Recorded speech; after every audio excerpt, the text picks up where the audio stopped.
মেজবা ফিরল কিছু সময় পরে। নিচে এসে আকশাকে বলল, চলো আমরা ওখানে গিয়ে বসি। ওনাদের বললাম খাবারটা বাইরে সার্ভ করতে। আকশার হাত ধরে ওকে নিয়ে আসার পথে ওপাশে চেয়ার এবং টেবিল সংযুক্ত যেই বসার জায়গা ছিল সেখানে গিয়ে মুখোমুখি বসলো তারা। একটা ঠান্ডা হাওয়া বইছে এখানে, না মেঘ না বৃষ্টি, রোদ্দুরের তো দেখাই নেই। এত সুন্দর পরিবেশে এমন আবহাওয়া যেন সোনাই সোহাগা। আকশা চোখ বন্ধ করে ওর চোখে মুখে এসে চুল উড়িয়ে দেওয়া বাতাস উপভোগ করতে ব্যস্ত হলো, আর মেজবা ব্যস্ত হলো ফোন নিয়ে। সামনের সুন্দর দৃশ্যের ফটোগ্রাফি করতে লাগলো সে। হঠাৎ কি মনে করে প্রকৃতি হতে ধ্যান সরিয়ে আকশা কৌতূহলী হয়ে মেজবাকে প্রশ্ন করলো, আমাদের না এখান থেকে আবার সাজেক যেতে হবে? সকালে রওনা দেওয়ার কথা ছিল তো। সাজেকের জন্য বের হব দুপুরের পরে, 2টার দিকে বের হলে 4টে নাগাদ পৌঁছে যাব। খাগড়াছড়ি এসেই গিয়েছি যখন, এখানে একটু ঘুরে ফিরে দেখি, যাওয়ার সময় আর দেখা হবে না। আপনি কি ট্যুর খুব পছন্দ করেন মেজবা? আকশা এক প্রকার আন্দাজ থেকেই প্রশ্নটা করে। মেজবা ফিক করে হেসে জবাব দেয়, তুমি জানলে কিভাবে? আন্দাজ করলাম।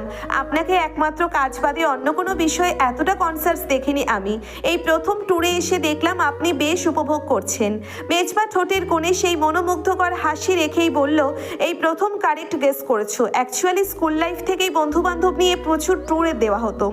একমাত্র এই একটা বিষয় আব্বু আর মামুনি মানা করতেন না, এজন্য ধীরে ধীরে ট্যুরটা নেশায় পরিণত হয়ে দাঁড়ায় একটা সময়ে।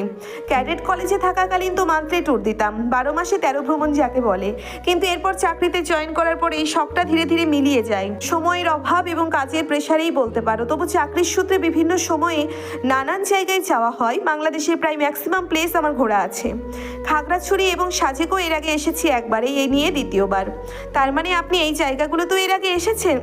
আমরা যেবার এসেছিলাম তখন অন্য একটা হোটেলে থাকা হয়েছিল, এদিকে আসা হয়নি আমাদের, সময় ছিল না হাতে। খাগড়াছড়ি ঘুরেও দেখতে পারিনি সেভাবে, এবার ঘুরবো। আকশা মুগ্ধ চোখে আশেপাশের প্রকৃতি দেখছে। এই সকালে আপাতত রেস্তোরাঁয় মানুষের ভিড় কম, খাবার আসতে একটু সময় লাগবে। আকশা ফোনে একটা গান চালিয়েছে, বাংলা গান। মেজবা হঠাৎ ঘাড় ঘুরিয়ে আকশার দিকে তাকিয়ে ওকে বলল, can I ask you a question? হঠাৎ লোকটা এমনভাবে কথা বলছে কেন? আকশার অদ্ভুত বোধ হলো। ও তবু স্বাভাবিক গলায় বলল, জি বলুন। আচ্ছা তোমার কি মনে হয় না আমি প্রেমিক পুরুষ নই? জি এটা মনে হয়। আপনি 8-10টা ছেলের মতো প্রেমিক পুরুষ হতে পারেননি, তবে I know that, but just out of curiosity তুমি আমার সাথে অ্যাডজাস্ট করে থাকবে কিভাবে? আই গেস যে এখানকার মেয়েরা প্রেমিক পুরুষ পছন্দ করে বেশি। আমার মতো অলওয়েজ ওয়ার্ড ফোকাসড পার্সনদের সাথে এরা থাকতে কমফোর্টেবল ফিল করে না। আকশা আরও কিছু বলতেই যাচ্ছিল, তার আগেই মেজবা ওকে থামিয়ে দিয়ে এই কথাটা বলে। বিপরীতে আকশা এবার জবাব দেয়, এখানে আপনি একটু ভুল ধারণা করেছেন মেজবা। হ্যাঁ এটা ঠিক, টিনেজ অধিকাংশ মেয়েরা প্রেমিক পুরুষ পছন্দ করে যে সারাদিন তাকে প্রেমের বাণী শোনাবে, বাইকে লং ড্রাইভে নিয়ে যাবে, সবসময় ভালোবাসার পাশে থাকার প্রতিশ্রুতি দেবে। কিন্তু আসলে কি জানেন, একটা ম্যাচিওর বয়সে এসে এই মেয়েগুলোই আফসোস করে। একসময় যে প্রেমিক পুরুষেরা ওদের জন্য পাগল ছিল তারাই বিয়ের পর অদ্ভুতভাবে পরিবর্তন হয়ে যায়। এরা আদতে মোহে পড়ে বিয়ের আগে তাদের প্রেমিকাদের প্রতি এক নিছক কাল্পনিক ভালোবাসা দেখায়, যেটা শুধুই বিভ্রম ওই মেয়েদের জন্য। বিয়ের পরে দেখা যায় ওই ছেলেগুলোর আসলে ভালোবাসা, যত্ন করা সবকিছুই মৌখিক কথা এবং ক্ষণস্থায়ী। এরা আসলে দায়িত্ব নিতে জানে না, সত্যিকার অর্থে ভালোবাসতে জানে না। এদের মৌখিক ভালোবাসা দুদিনের, এরপর এদের মনে হয় না না আমার আসলে ওকে ভালো লাগে না, ওকে বিয়ে করা ভুল হয়েছে, অন্য কাউকে বিয়ে করলেও পারতাম। আসলে এরা একক ভালোবাসায় থাকতে পারে না। এরা আদতে সত্যিকারের পুরুষ হয়ে উঠতে পারে না, আর এদেরই নাম হয় তথাকথিত সেই প্রেমিক পুরুষ। কিন্তু একটা কথা হলো, হাজারো উন্মাদ প্রেমিক পুরুষের চাইতে দায়িত্বশীল একজন পুরুষ 1000 গুণ ভালো। আর আমার মনে হয় দায়িত্বশীল একজন পুরুষের যত গুণ থাকা দরকার তার সবগুলো আপনার মাঝে আছে। আমি আপনার মতো কাউকে না, শুধুই আপনাকেই চাই। আর প্রেমিক পুরুষের প্রয়োজন নেই, দায়িত্বশীল আপনিই যথেষ্ট আমার জন্য। মেজবার মুখের ভাবভঙ্গি প্রথমে কিছুটা গম্ভীর থাকলেও আকশার কথায় শেষ পর্যন্ত ঠোঁটের কোণে সূক্ষ্ম হাসি ফুটে ওঠে। মৃদু হেসে মুখে শুধু বলে, আচ্ছা বুঝলাম। কথার মাঝেই খাবার দিয়ে গেল রেস্তোরাঁর এক কর্মী। খাবারের মেনুতে রয়েছে ভাজা হাঁসের মাংস, চিংসি কাশিউ, বাঁশের টিউবে চিংড়ি, beef noodles, cold chicken, steam dumpling এবং বিনি চালের আটার তৈরি রুটি। আকশা জানে এত এত খাবার মেজবা ওর কথা মাথায় রেখেই অর্ডার করেছে। এই লোক তো জীবনেও এইসব খাবার খাবে না। মেজবা একটা রুটি নিল আর ভাজা হাঁসের মাংস। এতটুকু খাবার নিতে দেখে আকশা নাক সিটকালো। ও নিজের প্লেটটা টেনে নিয়ে কতগুলো রুটি আর ভাজা হাঁসের মাংস খেতে ব্যস্ত হলো। তেলে ভাজা হাঁস রান্নাই প্রথম খাচ্ছে ও। সবসময় জেনে এসেছে হাঁস পাতলা ঝোল না হয় ভুনা করে রান্না করা হয়, কিন্তু এই প্রথম হাঁস ভাজা দেখছে। খেতে বেশ ভালোই, অন্যরকম স্বাদ। এই খাবার একবার খেলে মুখে লেগে থাকার মতো। বিভিন্ন বিভিন্ন রকম মশলাপাতি দিয়ে ভাজা হয়েছে। মেজবাকে একটা রুটি আর হাঁসের মাংস খেয়ে হাত ধোয়ার উদ্যোগ নিতে দেখে আকশা ওর হাত টেনে ধরে। মেজবা পাশে ফিরে জিজ্ঞাসা করে, কি হলো, এত খাবার দেখে উঠে যাচ্ছেন, কিভাবে পারছেন? আমার তো এগুলো ছেড়ে উঠতেই মন চাইছে না। আর আপনি সামান্য একটা রুটি আর এক টুকরো মাংস খেলেন শুধু।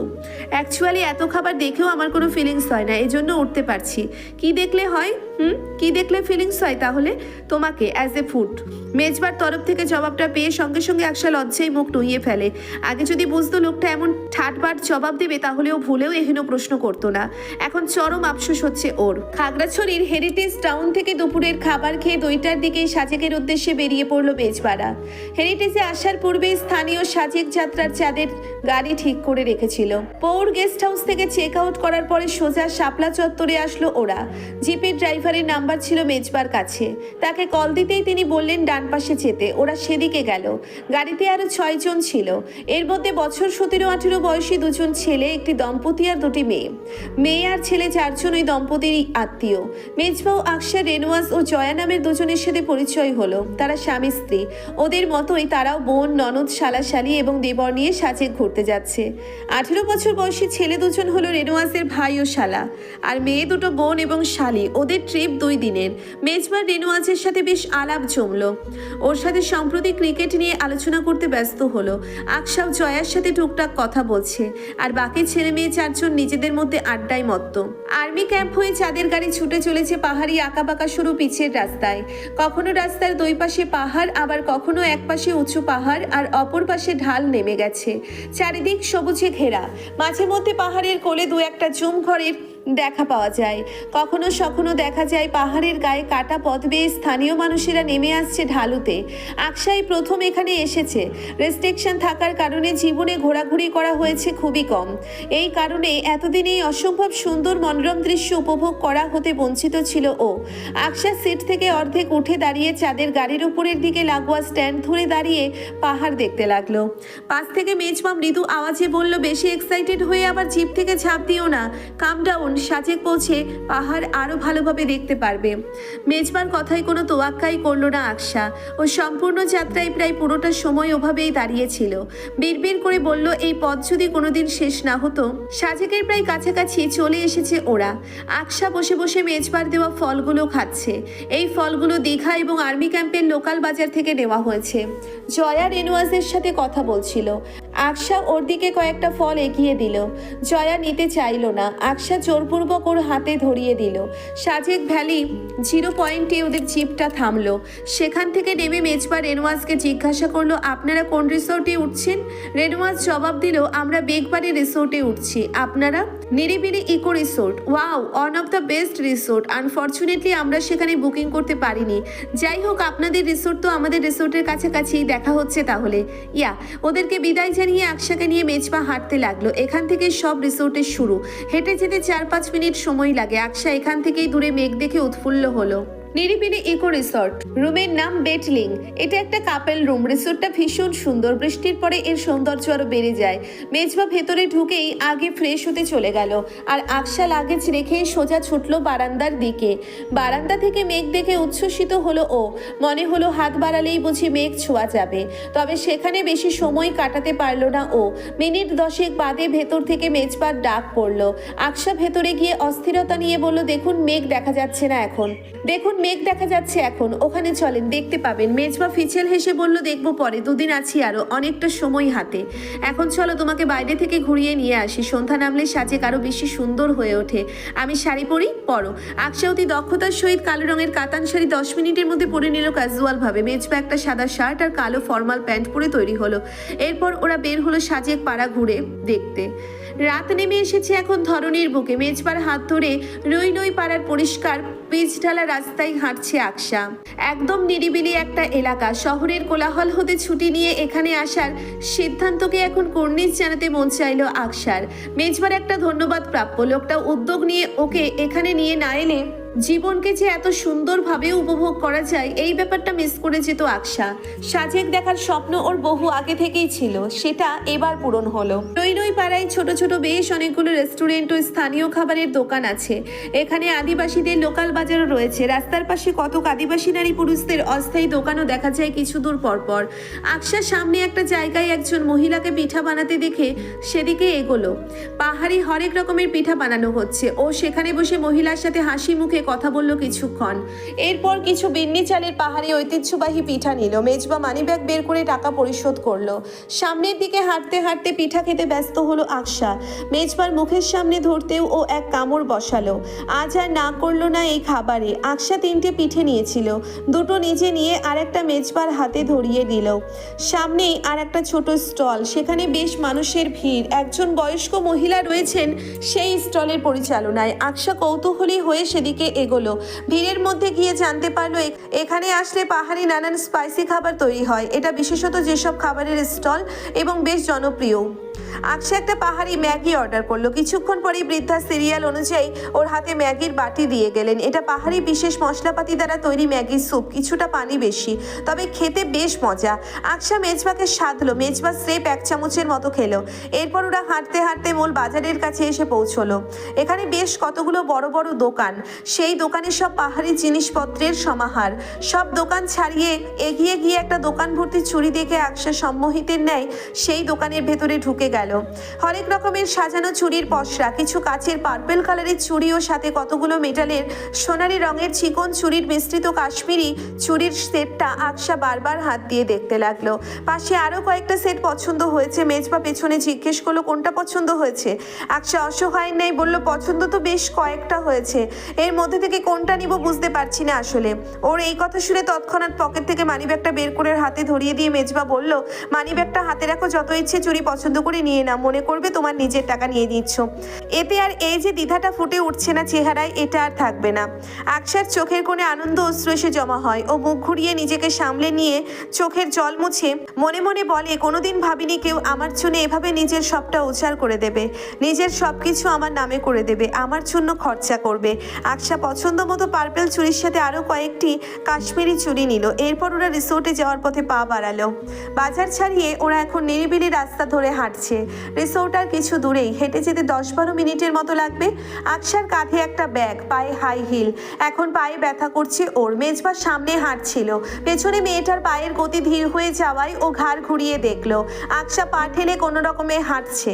ওর অস্বস্তি দেখে জিজ্ঞাসা করলো কি হয়েছে, পায়ে ব্যথা করছে। ওর পায়ের দিকে তাকালো মেজবা, গোড়ালি ফুলে লাল হয়ে গেছে। সোজাসুজি প্রশ্ন করলো কোলে নেব? না না, প্রয়োজন নেই, মানুষ দেখবে, দেখুক প্লিজ। আকশা কাকুতি মিনতি করলো। মেজবা আর কিছু বলল না, ওর অনুরোধ রেখে কোলে নিল না, তবে ওকে দাঁড় করিয়ে পা থেকে হিল খুলে নিজের হাতে নিয়ে নিল। রাস্তা খুব একটা অপরিষ্কার না, খালি পায়ে হেঁটে চলো, ওখানে যেয়ে পা ধুয়ে নেবে আগে। মেজবা আকশার হাই হিল হাতে ধরে নিয়ে হাঁটতে লাগলো সামনে। আকশা শাড়ির আঁচল কোমরে ধরে খালি পায়ে ওর পিছু পিছু এগুলো ধীরে ধীরে। রিসোর্টের ডাইনিং টেরেসে রাতের খাবার খেয়ে আকশাকে রুমে দিয়ে মেজবা বের হয়েছিল স্মোক করার জন্য স্মোক জোনে। আকশাকে বলে গিয়েছিল যেন রুম থেকে কোথাও বের না হয়। মেজবা যখন রুমে ফিরল তখন রাত প্রায় 10:30 বাজে। রুমের দরজা খুলেও ভেতরে প্রবেশ করে অবাক হলো। রুমে ক্যান্ডেল জ্বলছে, বিছানায় সাদা পর্দা সুন্দর করে টানা। আকশাকে রুমে দেখা গেল না। মেজবা ধীর পায়ে এগিয়ে গেল বারান্দার দিকে। দেখলো বারান্দায় খোলা আকাশের নিচে মেঘপুঞ্জির ধারে বসে আছে আকশা। দোলনায় বসা ও, পরনে একটা পার্পেল রঙের শাড়ি, কিছু স্টোনের গহনা ও হাতে সেই কাচের চুড়ি। মেজবা হালকা কাশি দিতেই আকশা ফিরে তাকালো। মুচকি হাসি দিয়ে বলল আপনার অপেক্ষাই করছিলাম। আমার? আকশা লজ্জা পেল যেন।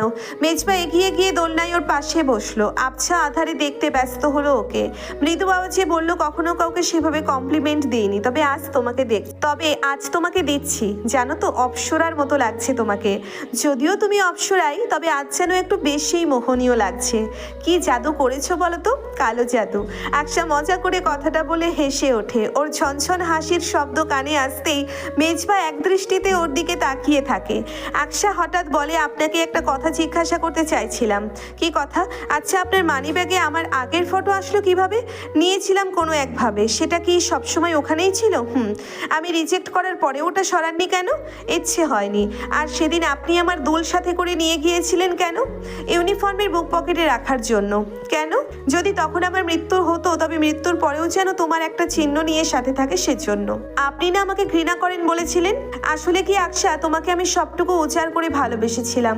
আর সত্যি বলতে আমরা যাদেরকে ভালোবাসি তাদেরকে আদেও কোনোদিনও ঘৃণা করতে পারি না। আকশাকে বুকে জড়িয়ে ধরে রাখলো মেজবা। ওর বুকে অনেকটা সময় মাথা ঠেকিয়ে রেখে উঠে বারান্দার কিনারায় গেল আকশা। সেখানে দাঁড়িয়ে বলল, ভালোবাসেন অথচ কোনোদিন মুখে বলেননি? সব কথা মুখে বলতে নেই, অনেক সময় বুঝে নিতে হয়। মেজবা এগিয়ে গিয়ে ওর পেছনে দাঁড়ায়। আকশা একথা শুনে কিছুটা হতাশ হয়।